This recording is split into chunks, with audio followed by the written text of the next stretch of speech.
Sesaat lagi Anda akan menyaksikan program spesial Hari Air Sedunia 2023 in association with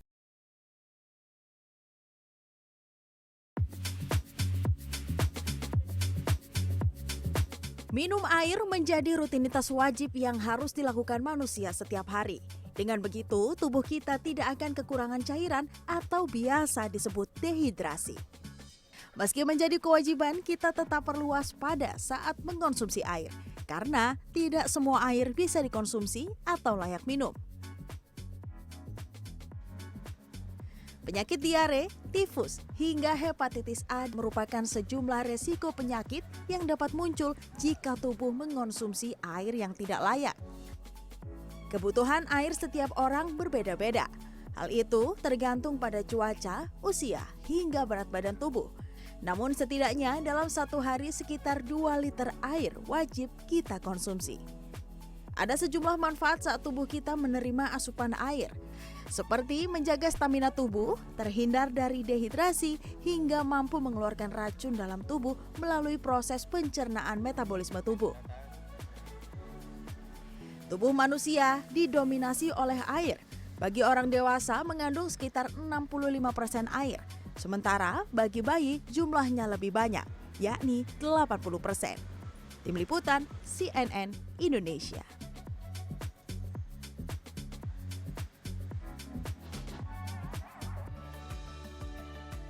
(22 Maret diperingati sebagai Hari Air Sedunia. Sejak ditetapkan dalam Kesepakatan Umum Perserikatan Bangsa-Bangsa 21 tahun yang lalu, diharapkan peringatan Hari Air ini menjadi momentum untuk meningkatkan kesadaran kita semua tentang pentingnya air sebagai sumber kehidupan yang tidak ternilai harganya, serta bagaimana kita menjaga ketersediaan air bagi generasi selanjutnya. Dan untuk membahasnya lebih lanjut sudah bersama saya saat ini di studio ada dokter spesialis gizi klinik Dr. Putri Sakti. Selamat siang dokter. Selamat siang. Dan juga ada Dr. Syafira. Selamat siang. Selamat siang, terima kasih sudah bersama kami hari ini. Dan langsung saja dokter, air ini adalah hal yang sangat penting di dalam kehidupan. Yang kita tahu ya, air itu membentuk tubuh manusia. Kalau manusia dewasa sekitar 65% ini adalah terdiri dari air. Bayi 80%-nya adalah air. Nah, saya ingin bertanya terlebih dahulu ke Dr. Putri Sakti. Dokter, ini sebenarnya manfaat utama air ini bagi tubuh itu apa, dok? Ya, karena memang tadi ya salah satu komponen terbanyak untuk tubuh Betul. kita pastinya adalah mencegah terjadinya resiko dehidrasi. Nah, dehidrasi ini kan banyak ya efeknya, kita jadi nggak fokus, metabolisme kita tubuhnya jadi lebih lambat, segala macam. Kemudian yang kedua, dengan cairan yang cukup, metabolisme kita pasti akan bekerja dengan lebih optimal. Jadi kalau misalkan kita mau lifestyle hidupnya lebih baik, pembakaran kalori lebih baik juga, maka cairan kita juga harus terpenuhi dengan baik. Nah, kemudian juga konsentrasi kita juga akan jadi lebih optimal pastinya gitu ya. Dan juga pastinya untuk fungsi ginjal, fungsi seluruh tubuh itu akan bekerja dengan baik ketika cairan tubuh kita terhidrasi dengan baik juga gitu. Oke, jadi yang terlihat pertama ini tentunya di kulit ya. Jadi lebih cantik, lebih keren. Itu karena air ya. Betul. Nah, kalau saya mau bertanya ke Dr. Syafira nih, dokter, kalau tadi kelihatan di luar, lalu bagaimana pentingnya air dalam proses metabolisme di dalam tubuh? Iya, betul banget nih. Jadi air itu tadi seperti yang sudah dijelaskan oleh Dokter Putri tidak hanya bermanfaat untuk dari luar aja kita lihat kulit jadi terhidrasi dengan baik, lalu konsentrasi ya, tapi juga untuk metabolisme tubuh. Jadi sehari-hari ini kita ini nonstop nih sebenarnya 24 jam itu terjadi metabolisme di dalam tubuh. Nah, gunanya air ini apa? Untuk memecah senyawa-senyawa ion dan kimia di dalam tubuh yang dimana sehari-hari itu secara tidak langsung kita rasakan yang akhirnya kita bisa beraktivitas dengan baik seperti itu. Dan juga tadi mungkin aku boleh tambahin juga memperlancar pencernaan satu lagi. Pencernaan ya. Jadi kalau misalnya ada orang sembelit atau apa, sebenarnya air itu juga salah satu hal yang penting sebenarnya ya. Betul. Jadi air dan juga cairan secara umum yang sebenarnya juga bisa kita dapatkan dari makanan ya, Dokter Betul. Putri, seperti itu. Oke, dok, ini kan kalau kita tahu tadi air bisa didapatkan dari makanan. Nah, kita diajari nih dari dulu ya, minum air tuh harus 8 gelas per hari. Apakah itu memang seperti itu atau setiap orang kan berbeda-beda? Ada yang orang mungkin badannya lebih tinggi, lebih besar, lebih kurus atau mungkin lebih kecil. Apakah memang semuanya harus 8 gelas? Bagaimana, dok? Ya, pastinya kalau kita membicarakan nutrisi, salah satunya untuk cairan itu akan lebih bagus lagi kalau personal ya. Jadi Oke. sesuai kebutuhan tadi, tinggi badan, usia, jenis kelamin itu semuanya menentukan gitu. Tapi biasanya kita akan kalau mau lebih akurat nih Mas, sebetulnya kita melihat dari berat badannya dulu. Nah, di 10 kg berat badan pertama kita mengalihkannya dengan 100. Jadi paling enggak 10 kg pertama itu kita butuh 1 liter minuman. Oke. Nah, 10 kg kedua kita butuh 50 mili. Berarti kan Oke. sekitar 1.500 belum. Sisanya itulah yang barulah kita kalikan 20 mili. Berarti kalau misalkan Oke. Mas Benny berapa nih? Saya beratnya 80. 80 ya, berarti paling enggak 1,5 itu untuk 20 kilonya. 20 kilo pertama, Ah, 1,5. Betul, 40 kilonya kan berarti dikalikan 25. Heeh. Nah, berarti sekitar 500 ya? Iya. betul ya? 40 dikalikan dengan 800. 800. Berarti minimal 2.300. Oke, 2.300. Yes, berarti lebih dari 8 cangkir sehari. Berarti 9 itu minimal. Itu Lebih cukup boleh. tapi. Cukup. Cukup Karena kita banget kan itu ya? menyesuaikan berat badan kita ya. Nah, ke dokter Syafira nih. Dok, tadi dokter Putri sudah menyebutkan orang ada hitungannya yang Betul. supaya personal karena setiap orang itu punya kebutuhan yang berbeda, umur segala macam. Nah, ini kan beberapa waktu terakhir ini lagi tren ya, ada timbangan badan, timbangan badan yang bisa mengetahui lemak, Betul. umur badan, lalu segala macam, ada protein dan juga yang lain-lain. Juga di sana ada komponennya itu kadar air dalam tubuh. Nah, itu sebenarnya gimana?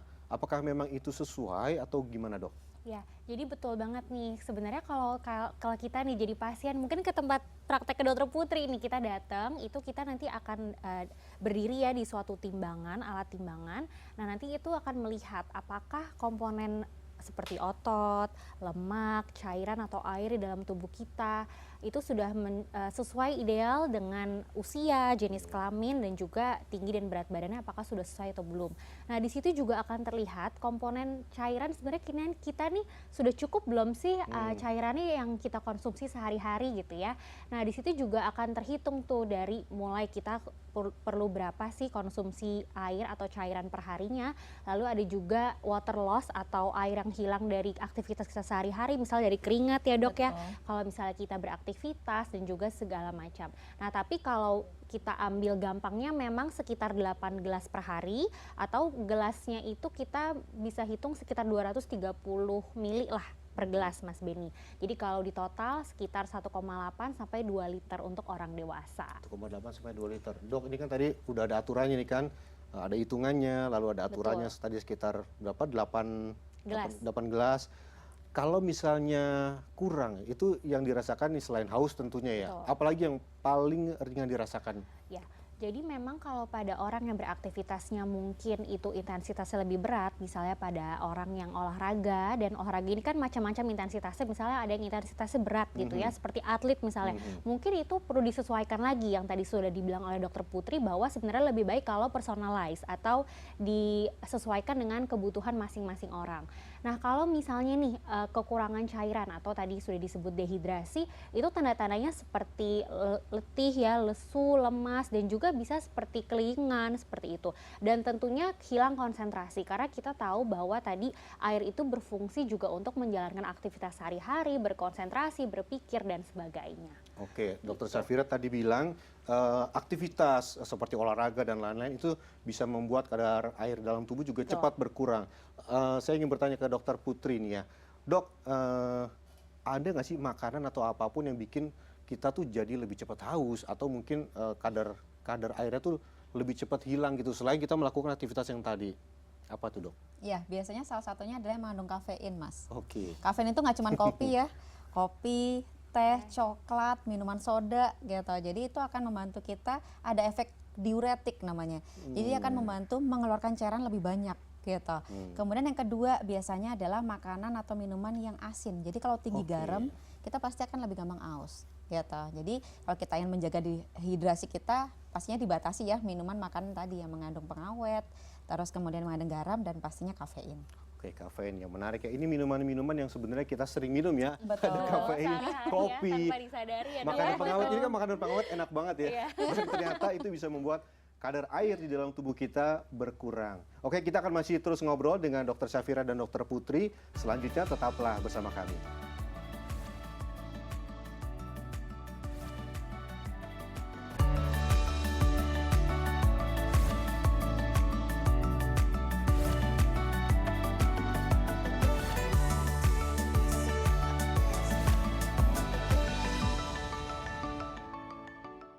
In association with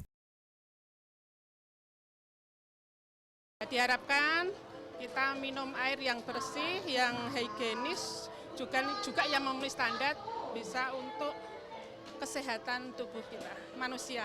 Entah itu dari terkontaminasi dari limbah-limbah yang sekarang buang sampah sembarangan seperti itu. Jadi harapannya sih ke depannya untuk PDAM-nya, untuk sungai-sungainya itu lebih jernih lagi, biar lebih sehat lagi, balik lagi seperti dulu kala. Kalau sekarang belum layak ya, menurut saya masih banyak ada kena limbah-limbah kayak gitu. Pengennya saya sekarang itu buang sampahnya jangan sembarangan, biar air sungai, air kali itu biar bersih kayak gitu. Terus pohon-pohon jangan sampai ditebangi, biar itu kan juga sumber air juga. Jadi untuk pemerintah ya saya minta untuk diperlancarkan air sama sungai-sungai itu dibersihkanlah dari sampah-sampah, bisa bersih kayak di kota luar negeri itu loh, gimana caranya. Makanya pengennya yuk air itu bersih, lancar, biar kita semua sehat gitu aja. Kita kembali lagi dalam program spesial Hari Air Sedunia. Dan kalau sebelumnya kita sudah membahas manfaat air bagi tubuh, yang membuat saya penasaran selanjutnya dan tentunya pemirsa di rumah juga adalah air seperti apa yang baik untuk diminum. Saya akan tanya dulu ke Dokter Putri. Dok, apa saja sebenarnya kriteria air yang layak untuk diminum? Ya, pastinya pertama dia harus jernih.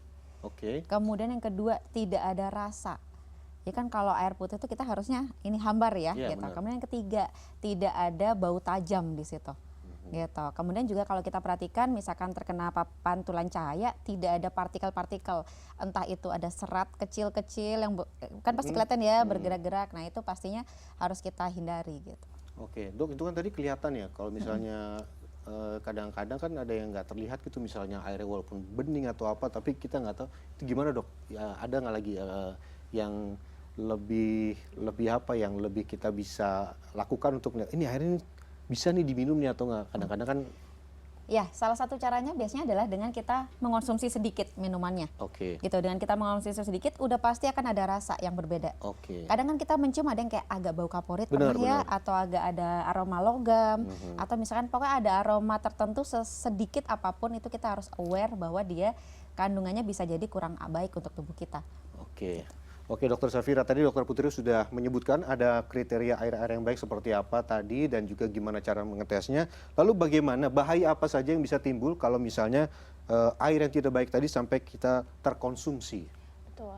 Nah, jadi penting sekali ini sesuai dengan program spesial hari ini yaitu Hari Air Sedunia. Jadi kita harus lebih aware atau waspada nih Mas Beni dan kepada seluruh masyarakat untuk apa sih yang kita konsumsi itu adalah air yang jernih, air yang bersih dan higienitasnya itu yang baik. Salah satunya dengan kita konsumsi dan menggunakan air yang bersih untuk kehidupan sehari-hari. Nah, dampaknya apa nih kalau ternyata air yang kita konsumsi atau kita gunakan sehari-hari itu tidak layak untuk konsumsi misalnya? Tentunya yang pertama bisa beresiko untuk terjadinya berbagai penyakit, misalnya diare, seperti itu. Karena diare itu salah satunya penularannya melalui apa yang kita konsumsi. Jadi dari mulut seperti itu akan menginvasi atau masuk ke bagian pencernaan lalu menjadi penyakit ya. Lalu yang kedua, kalau misalnya kita konsumsi air tidak bersih tentunya bisa jadi keracunan. Jadi misalnya seperti ada gejala mual muntah atau bahkan yang parah itu bisa sampai lemas gitu.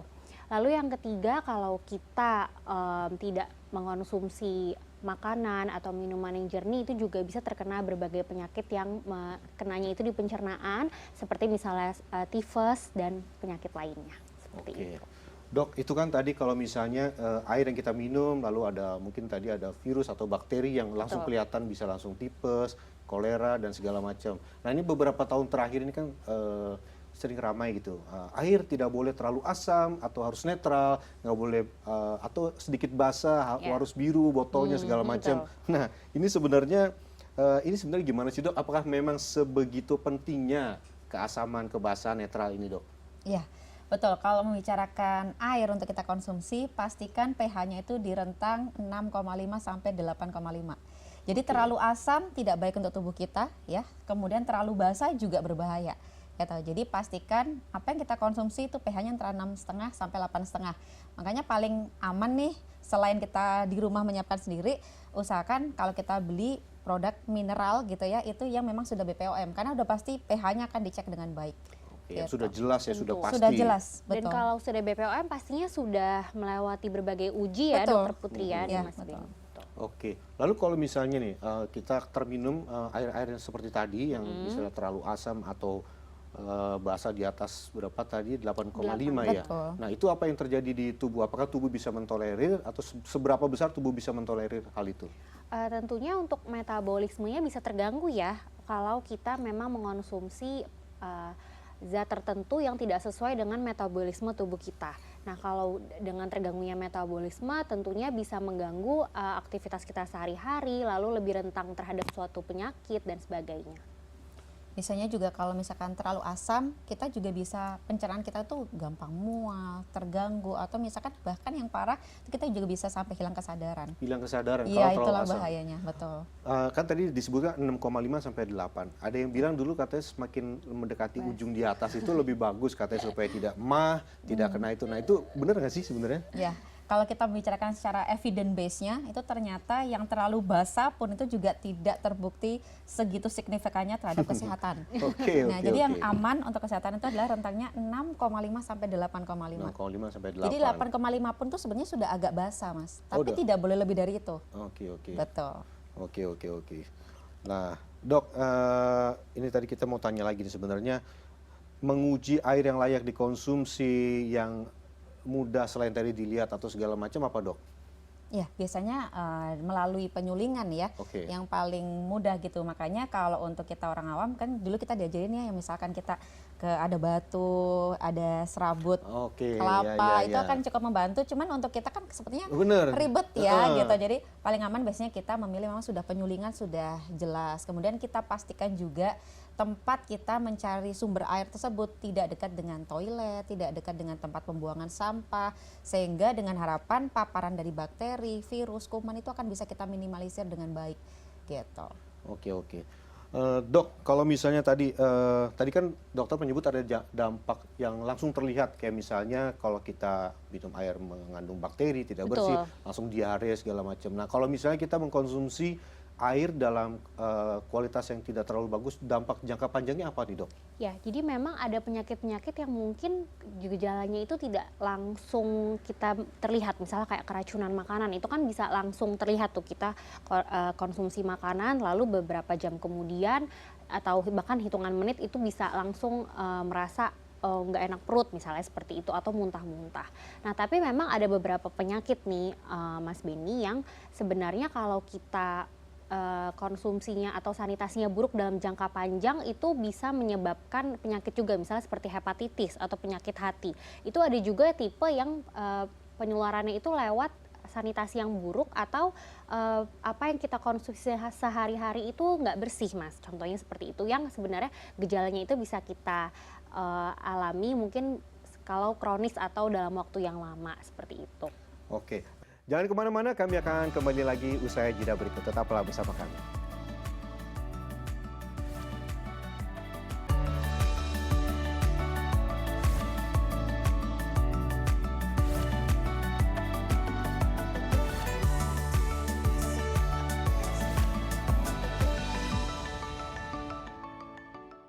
In association with Kembali bersama program spesial Hari Air Sedunia. Tadi kita sudah membahas sebelumnya apa bahayanya jika kita mengkonsumsi air yang tidak layak. Lalu selanjutnya, solusi apa yang dapat diambil untuk mengatasi masalah air yang tidak layak konsumsi ini dan bagaimana cara kita dapat menjaga keberlanjutan dan ketersediaan air bersih di masa mendatang. Ya, ke Dokter Putri Sakti terlebih dahulu. Seperti Baik. apa, Dok, bagaimana? Ya, yang pasti ini karena ini untuk konsumsi masyarakat secara umum ya, tentu saja ini butuh juga bantuan dari pemerintah pastinya. Jadi bagaimana regulasi agar pengaturan air ini bisa lebih baik nih, seperti pengadaannya, kemudian penyulingannya ini sudah ada standar yang memang sudah terjaga dengan baik. Kemudian juga kita pun sebagai masyarakat itu banyak sekali perlu diedukasi, Mas. Karena kadang kadang masyarakat itu bukan nggak mau, tapi kurang penyampaian edukasinya. Makanya dengan acara ini ini kita bisa belajar bersama nih cara untuk agar kita menjaga kesehatan dari cairan kita dengan baik, karena sanitasi itu sangat penting untuk kesehatan kita secara menyeluruh kan tentunya gitu. Kemudian juga kita pastikan dari lingkungan keluarga sendiri, sebagai orang tua kita juga menyediakan untuk keluarga itu air minum yang jelas benar-benar kualitasnya bagus gitu. Di sekolah pun juga harapannya pihak sekolah juga menyediakan cairan yang baik gitu. Jadi semua lini harapannya bisa membantu agar penyediaan air ini bisa layak konsumsi dan sehat untuk kita gitu. Baik, sama ke Dokter Safira juga, bagaimana kita mengatasi masalah air yang tidak layak konsumsi ini dan bagaimana kita bisa menjaga keberlanjutan dan ketersediaan air bersih di masa yang akan datang. Mungkin sebagai tambahan, contoh yang bisa kita lakukan di kehidupan sehari-hari ini dalam rumah tangga ya, simpelnya. Misalnya ini air galon yang kita konsumsi itu pastikan bahwa sumbernya itu bersih dan dicek misalnya setiap berapa hari sekali apakah memang salurannya itu bersih. Kan misalnya kalau air galon tuh ada dispensernya, ada pipanya dan segala macam. Lalu yang kedua, pastikan jamban atau air yang kita bukan hanya konsumsi untuk minum tapi gunakan sehari-hari untuk beraktivitas seperti mandi dan sebagainya, itu pipanya itu pastikan bersih dan sumber airnya itu dicek, pastikan bahwa yang mengalir ke dalam pipa tersebut juga bersih dan tidak ada, misalnya kan kalau sudah bertahun-tahun atau berbulan-bulan nggak pernah dicek, bisa aja ada lumut atau ada berbagai macam bakteri yang kita sebenarnya tidak bisa terlihat dengan kasat mata. Jadi pastikan saja ada pengecekan secara reguler seperti itu. Kalau menurut dokter nih, kira-kira apa nih cara efektif supaya yang tadi nih, yang bagus-bagus tadi yang dokter bilang ini bisa lebih mudah diterima masyarakat, supaya masyarakat tuh lebih aware tentang bagaimana menjaga air itu tetap bersih gitu, Dok? Pastinya melakukan edukasi dari lini terdekat. Misalkan untuk anak-anak dari lingkungan keluarga, dan juga misalkan kalau keluarga ini bisa dibantu dengan dari posyandu, dari kader-kader terdekat, atau misalkan di sekolah, dari gurunya sekolah mengadakan edukasi nih buat anak-anak, air yang bersih bagaimana, penyediaannya gimana gitu. Atau misalkan dari lingkat yang lebih besar, misalkan dari kabupaten ngadain perkumpulan kader-kadernya diundang untuk bagaimana sih cara penyediaan, pemberian air yang tepat gitu. Sampai akhirnya harapannya pemerintah pun juga bisa meregulasi terus nih setiap tahunnya, sambil diupdate kira-kira yang terbaru tuh seperti apa, kualitas yang bagus tuh seperti apa. Harapannya semua lini bisa berjalan dengan baik gitu. Iya, amin. Kalau Dokter Safira bagaimana ini? Sebagai tambahan, mungkin zaman sekarang udah eranya digital ya. Jadi masyarakat bisa dengan sangat mudah mengakses berbagai informasi tentang kesehatan, bagaimana sih untuk mencegah penyakit, dan ini sesuai temanya konsumsi air yang bersih, sanitasi yang baik itu dari platform atau media-media online atau secara daring yang bisa diakses kapanpun dari manapun. Dan terutama tadi ya untuk orang tua dengan anak-anak usia dini 5 tahun ke bawah itu yang mungkin sistem imunnya masih sangat rentan, itu perlu diperhatikan dengan sangat seksama nih untuk kebersihannya, bagaimana penerapan PHBS atau perilaku hidup yang bersih dan sehat. Ini penting banget ya, terutama karena Indonesia kan ini juga luas, nggak cuma semua di kota besar, ada juga daerah-daerah terpencil yang juga mungkin kesulitan air, ini juga harus penting bisa sampai ke sana, sehingga nanti air bersih bisa terus berkelanjutan sampai masa yang akan datang. Oke, terima kasih banyak nih Dr. Putri Sakti sudah bersama dengan kami hari ini. Dr. Safira juga sudah bersama dengan kami di program spesial Hari Air Sedunia 2023. Semoga sehat-sehat terus ya, Dok. Amin, terima kasih. Terima kasih. Ya, banyak yang bisa kita pelajari dari obrolan bersama dengan Dr. Putri dan Dr. Safira pada hari ini. Dan semoga saja kita memiliki tanggung jawab untuk menjaga air dan menghargai air, sehingga kita bisa dengan bijak menggunakan dan belajar lagi merawatnya demi keberlangsungan hidup tidak hanya manusia, tapi juga semua makhluk hidup di masa yang akan datang. Saya Beni Dermawan, sampai jumpa.